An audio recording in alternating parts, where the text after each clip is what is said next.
Mob boss Carmine Galante was gunned down back in 1979. Since then, the men who ordered his gangland execution have gone unnamed. Tonight, for the first time, there's been a major breakthrough in that case, one that could blow the lid off one of the underworld's best-kept secrets. Steve Powers reports. It was expected that the assassination of Carmine Galante would be the same as those of Albert Anastasia and Joey Gallo, that the code of omerta, silence, would descend like a curtain on the murders. There was Carmine Galante, known as the Cigar, laying sprawled in the backyard of Joe and Mary's restaurant in the Bushwick section of Brooklyn. The cigar clenched in his teeth, an eye shot out, a grotesque idol to those who worship the violence, power, and corruption of organized crime. Galante was 69 years old, the Don of the Bonanno family, who said he was going to step down from power, when 3 assassins, using machine guns and a .45, killed him and 2 other people as they lunched on salad, fruit, bread, and a jug of wine. Mysteriously, 2 of Galante's bodyguards, Baldassare Amato and Cesar Bonaventre, were uninjured and walked away unscratched. Now, that was on July 12th, 1979, and since then, the name of the plotters of the murder has been unspoken in public. But now, as an apparent result of the so-called pizza connection case and the testimony of Sicilian mob chieftain Tommaso Buscetta, the U.S. Attorney is naming names. 3 individuals named in the indictment were directly involved and participated in both the planning for the murder, and the cover-up of it. And that would be Salvatore Catalano, Giuseppe Ganci, and Baldassare Amato. Amato was one of the bodyguards. That's right. Amato was one of the bodyguards, and Bonaventre was originally charged in this indictment, but in the interim, he's been murdered. Bonaventre found chopped up in New Jersey. So why was Galante hit? Well, new charges also claim that...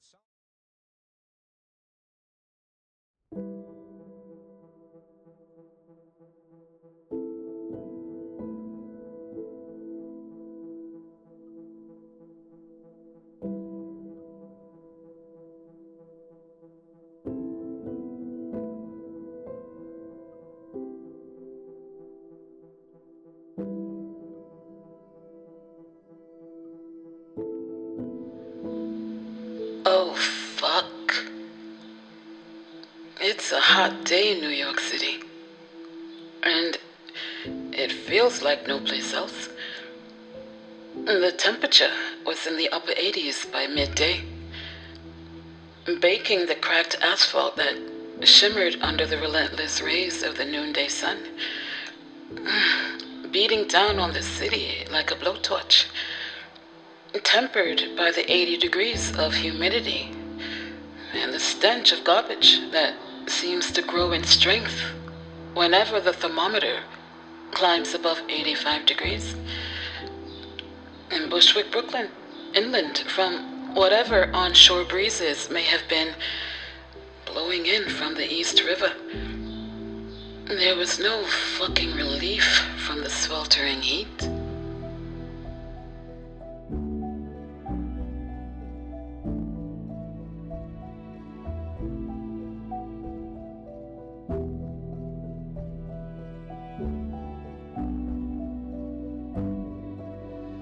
To cool off, the neighborhood kids sought out the nearest ice cream vendor, while their equally oppressed elders found refuge anywhere with air conditioning. Grenada peddlers, pushing carts of shaved ice, held umbrellas over their goods as they passed by men in undershirts, sitting on buckets or basket-weaved chairs, playing radios, cards, and swigging beer from paper-bagged bottles. Women gossiped on street corners, cooling their babies with fans. Laundry hangs limply from lines strung between alleys, starched stiff by the sun's heat. The 1966 song, Summer in the City, by Lovin' Spoonful, captures the day perfectly.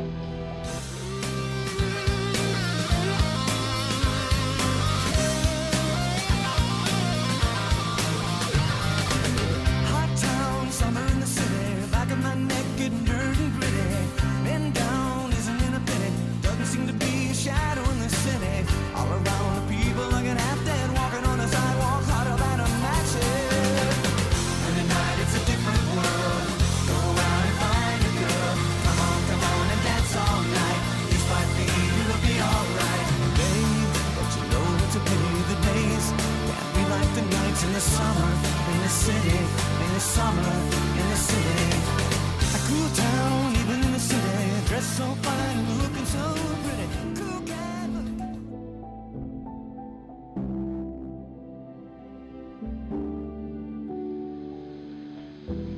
A brown Lincoln limousine, carrying two men, meandered down Knickerbocker Avenue, cruising past Bushwick Park, where men were playing the bocce courts and barbecuing chicken and chops on portable grills.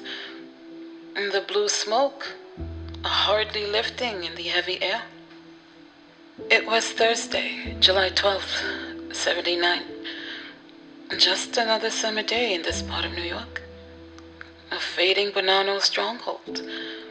The Lincoln pulls up at number 205 Knickerbocker, a small nondescript building, wedged in between a neighborhood law office and a pizza parlor on the north side of the avenue, between Jefferson and Troutman Streets. The sign above the door says Joe and Mary's Italian-American Restaurant.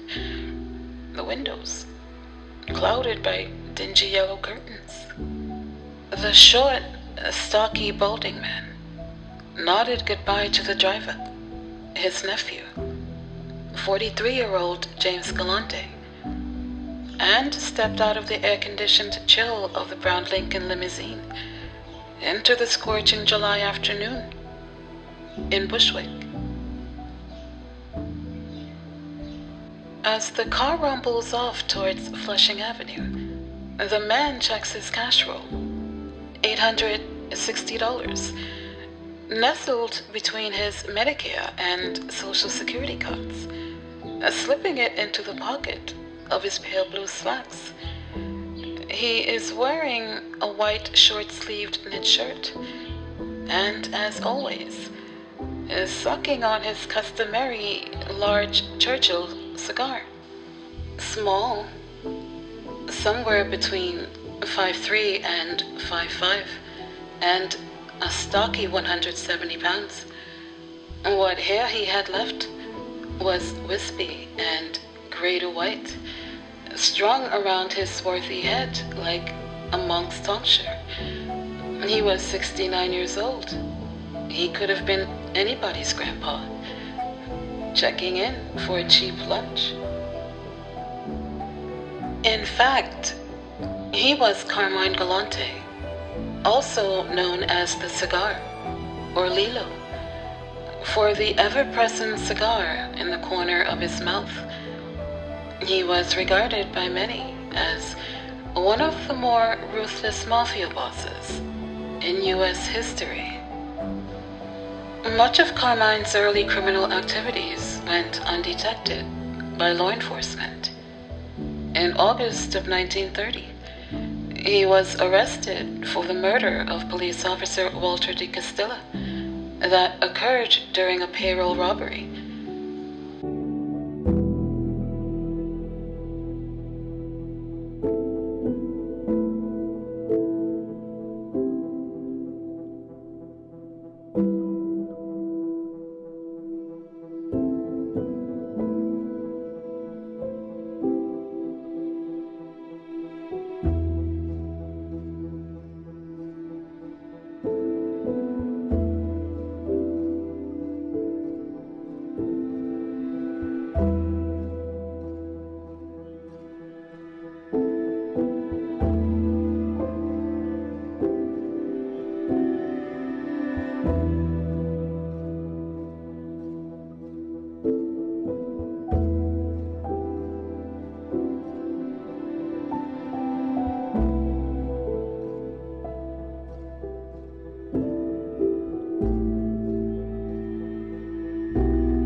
Carmine was never indicted for that murder.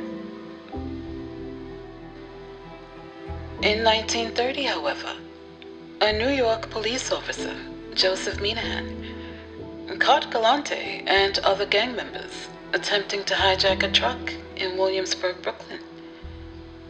In the ensuing battle, Galante wounded Minahan and a 6-year-old bystander. Both survived.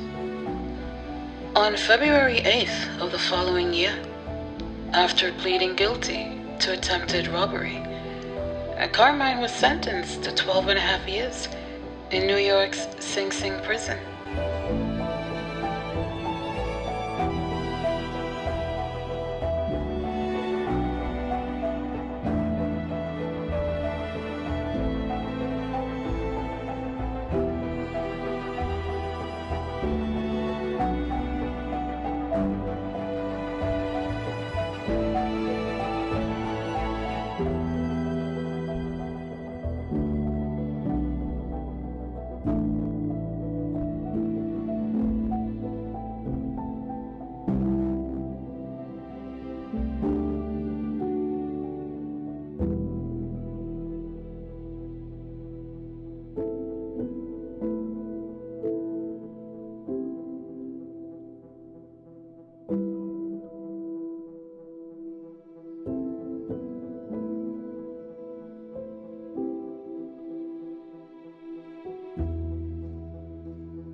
After being released on parole on May 1st of 1939, he began carrying out hits for Vito Genovese, the official underboss of the Luciano crime family.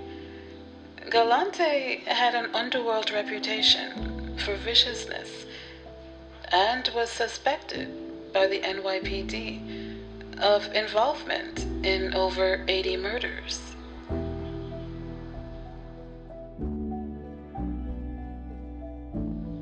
Carmine reportedly had a cold, dead-eye stare with eyes that betrayed an utter indifference to human life, scaring both law enforcement officers and other Mafia members.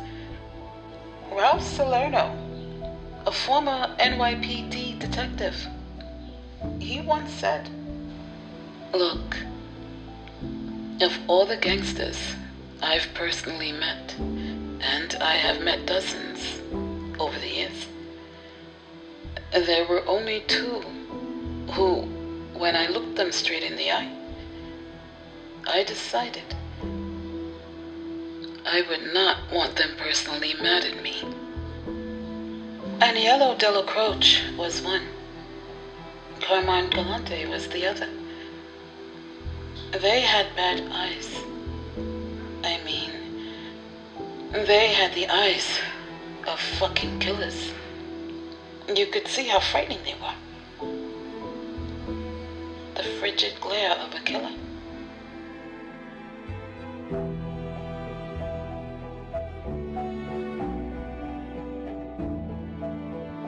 In 1943, Carmine allegedly murders Carlo Tresca, the publisher of an anti-fascist newspaper in New York.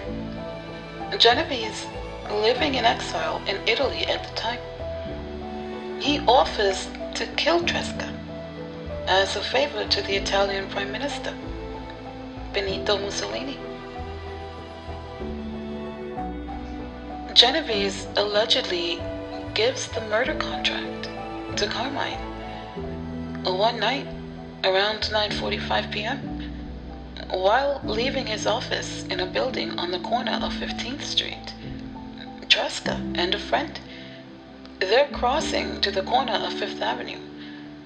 A small man dressed in a brown overcoat, he runs down the street, shoots Tresca twice. Then he leaps into an awaiting car, and the car takes off west in the direction of Chelsea. The police say a .38 caliber revolver was found in the doorway of the 5th Avenue entrance to Tresca's office building, indicating a second killer was waiting there to cover that doorway. Now, The gun was traced to Philadelphia, but there the trail went cold. No matter how hard the police and federal authorities tried, they could not pin this murder on Carmine Galante. They followed him around for a few days, spotting him meeting with friends and associates at his favorite haunts, the Spring Valley Social Club on Elizabeth Street, the Musical Club at 18th Prince Street, a candy store on the corner of Mott and East Houston Street, and Jean's Clam Bar on Emmons Avenue in Sheepshead Bay, Brooklyn. They hauled him in for questioning, catching him leaving a restaurant on Elizabeth Street, and pulled in his criminal associates. But to no avail. On February 10th, 1945, he married Elena Ninfa-Morelli. She was always referred to as Helen. She was 28 and lived on Shepherd's Avenue in Brooklyn. They were married at Our Lady of Sorrows Church on Pitt Street in the East Village. She had been his alibi the night Tresca was killed, confirming they both had been to the movies near Times Square, watching the new release, Casablanca, then spending the rest of the evening at a hotel. His best man was his cousin, Angelo Presenzano, also known as Little Mo, who was 2 years older than Carmine. Moe, as Presenzano was also called. He was short like Carmine, and he had a rap sheet dating back to 27 for rape, homicide, and violations of the narcotics law. He was later in life big in the drug business, which was par for the course with many of the members of the Bonanno family. Carmine and his wife moved to 274 Marcy Avenue in Williamsburg, Brooklyn, only a few blocks from where that Irish cop, Joseph Minahan, had arrested him in that wild shootout 15 years before. They shared the 3-story house with some of Helen's family and another group called Legio, who were related to Helen. Like almost everything in Carmine's life, the house was not registered in his name, but rather these other boarders. It is fascinating to speculate on Carmine's early married life. A typical New York couple, starting out on their big adventure. Helen frying bacon and eggs for breakfast, then heading off each morning to work as a sales lady at Cambridge grocery store. And Carmine jumping into his car and heading off to go someplace to kill somebody. By the early 1950s, Carmine Galante had solidified his position in the Bonanno crime family and was still getting into trouble with the law. December 16th of that year, the cops raided a crack game operating out of 235 West 18th Street on the Lower East Side. They arrested 51 people, including Carmine, who was charged with operating the game. By now, he had acquired the nickname that would stick with him the rest of his life. Addicted to cigars, especially the big fat Cuban Presidente brand. He was hardly ever seen without one stuck in the side of his mouth. At this time, Joe Bonanno's crime family numbered perhaps 300 made or inducted members, and an unknown number of associates. It was one of the smaller of the 5 New York Mafia clans, but was highly unified and well organized. Joe's principal administration consisted of Frank Garofalo, John Bonventure, and Carmine Galante. The police were also after Carmine again, this time for a killing that went down in early 1950. On January 2nd, Dominic Idione was telephoned at his home at 171 Mulberry Street. He left his home late that evening and was shot dead. Just why he was murdered has never been established. Sometime, perhaps as early as 1949, certainly from 1953, Carmine was leading a double life. He had a wife and 3 kids in Brooklyn, and another wife and 2 kids in Jersey. His second family lived with him at apartment 2D, 2330 Linwood Avenue in suburban Fort Lee. The new woman in his life, who he could have been involved with as early as 1948-49, she was called Anne, or Antoinette Aguavela, formerly Caputo. She was small, dark-haired, and really, really attractive, according to the neighbors, of course. Just what she saw in a stump like Carmine is hard to imagine. The union produced 2 daughters, Mary Lou, born in 1950, and Nina in 54. And Carmine stayed with Aguavela for the rest of his life, although they were never formally married. Being a staunch Catholic, he never divorced his wife Helen. However, an underworld source claims he'd shoot you dead in church during High Mass.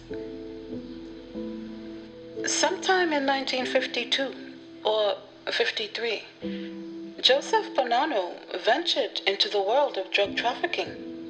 Yeah, he sent Carmine north into Canada to establish a headquarters in Montreal. Carmine, while in Montreal, lived at 4069 Dorchester Street. He opened the Bonfire Restaurant at 546 Delane Boulevard in partnership with Harry Shipp, a local gambling czar and longtime underworld figure, and operated a business called Alpha Investments, registered in Doral Province, Quebec, with Helen, his wife, listed as an officer of the company.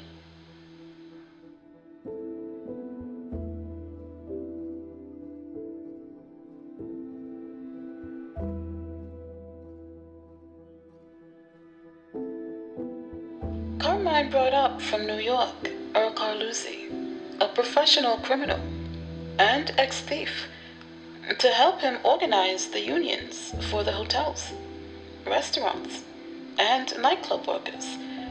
His mission in Canada was seemingly to make it a major staging post in the importation of heroin from Sicily and Marseille for final shipment into New York. In a report to J. Edgar Hoover from the special agent in charge New York office, it states that Carmine Galante was the Mafia's #1 man in Montreal, and that he takes 10% out of all the rackets in the city.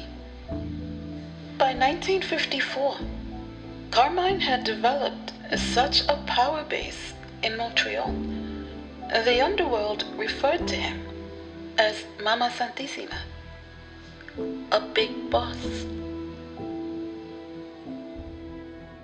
According to the Federal Bureau of Narcotics, Carmine Galante, at this time, also formed an alliance with John Mormento, a capo in the Lucchese crime family, and they began moving massive amounts of drugs from Cuba and Montreal into New York, Chicago, and Dallas.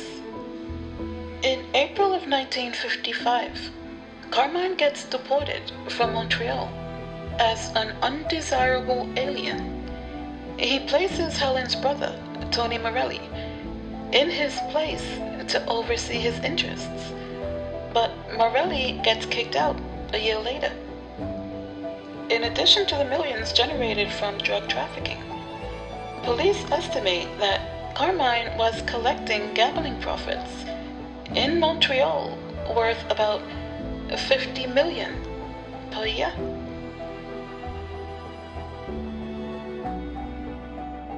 In October of 1957, Joseph Bonanno and Carmine Galante, now a consigliere, they held a hotel meeting in Palermo, Sicily.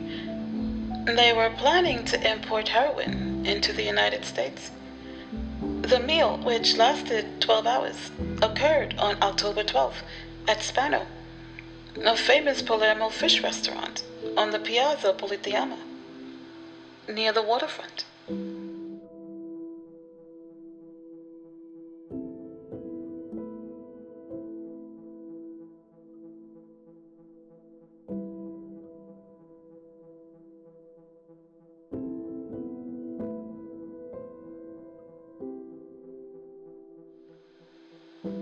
The group ate in a private alcove and included, in addition to Bonanno and Galante, Charles Luciano, John Bonaventure, Frank Garofalo, Antonio Giuseppe and Gaspar Magadino from Buffalo, Johnny Pizzola, who ran Detroit, John DeBella, and Santo Sorge, with a Sicilian Mafia delegation led by Giuseppe Genco Russo.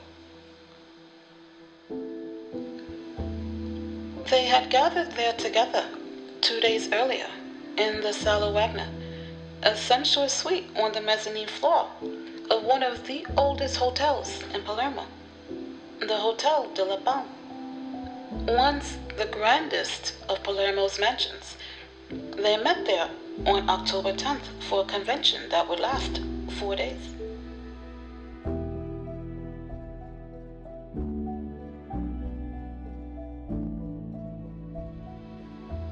It has been suggested that the conference was instigated by Charlie Luciano, a former head of his own Mafia family in New York, exiled from America in '46, and is now living permanently in Italy.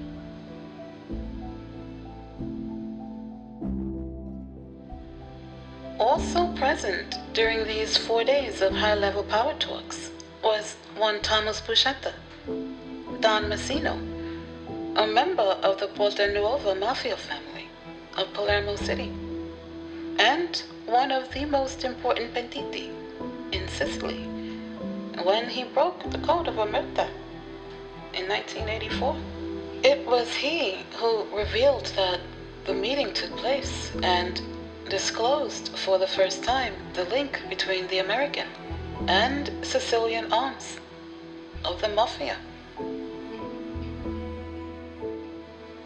Just what went on over there for 4 days has never been disclosed in detail.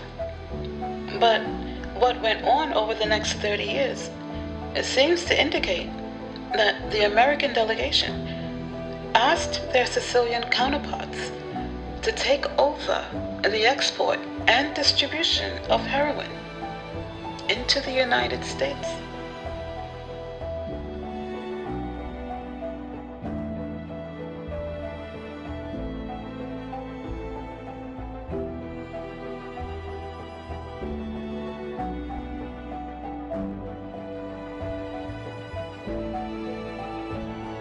It may also have been the time that Carmine discovered the benefit of using homegrown boys from Sicily back in New York, and the beginning of the flow from Sicily into America of the men who came to be known as the Zips.